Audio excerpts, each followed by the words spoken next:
Good evening, everyone. I am so honored and so thrilled to be here at this conference and the fact that we're dedicating it to our youth.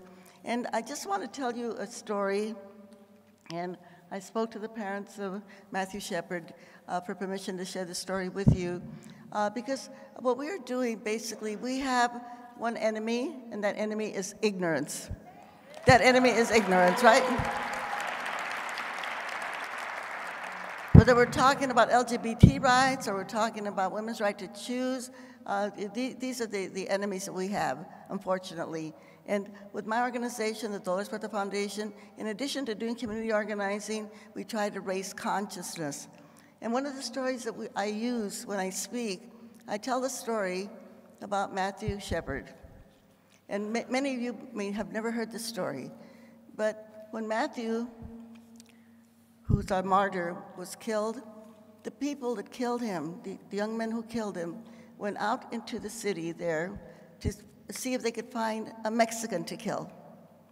There were two young Mexican-American men that were walking down the street, and they were attacked. These young men were strong, they had a stick, and they were able to beat them off. But they bludgeoned one of the young men, they hit him on the head, they cut open his scalp.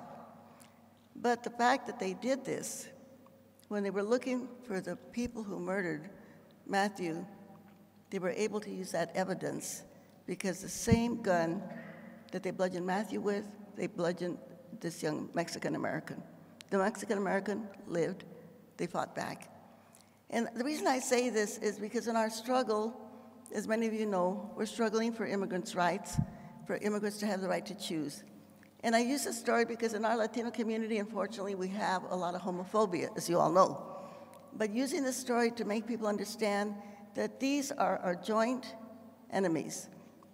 The people that killed Matthew, that ignorance, that hatred, is the same kind of hatred that immigrants are facing.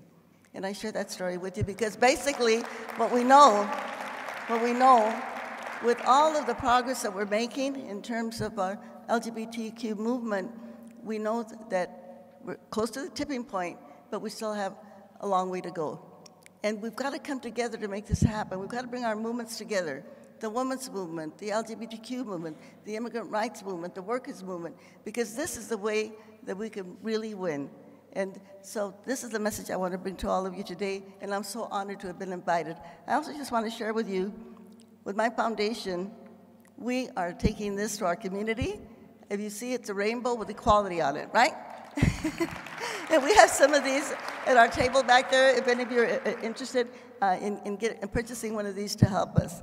But the main reason that I'm here today, and I feel very honored again, when we're talking about our youth and protecting our youth, and it's my incredible honor today that I can introduce a young person from Texas, from La Feria, Texas. This is down in South Texas, where things are very, very rough for everybody. Anybody who wants to make any kind of progress. And this young man who came here today, he was on the cover of Equality magazine. He's a transgender teen who rocked the state of Texas. But his inspiration didn't stop just in Texas, it's really gone all over the world. And so we are very fortunate that we have him tonight because he considers to inspire everyone. This is a person from which all of us can learn. It's so hard, as we all know, for all of the LGBT community, but as we heard earlier today, the young people, for them, it's harder than for anybody else. So let's welcome him right now to the stage, but before we do that, I want to say a couple of vivas. You know what that is, right? Long live. I want to say a viva for HRC, so I'm going to say que viva HRC, and everybody shout viva very loud, okay? I'm going to say viva the Human Rights Campaign for all of the work that all of you have been doing for so many years, for so many decades. And then we will say one also for the person that I'm going to introduce. So just say viva now, okay?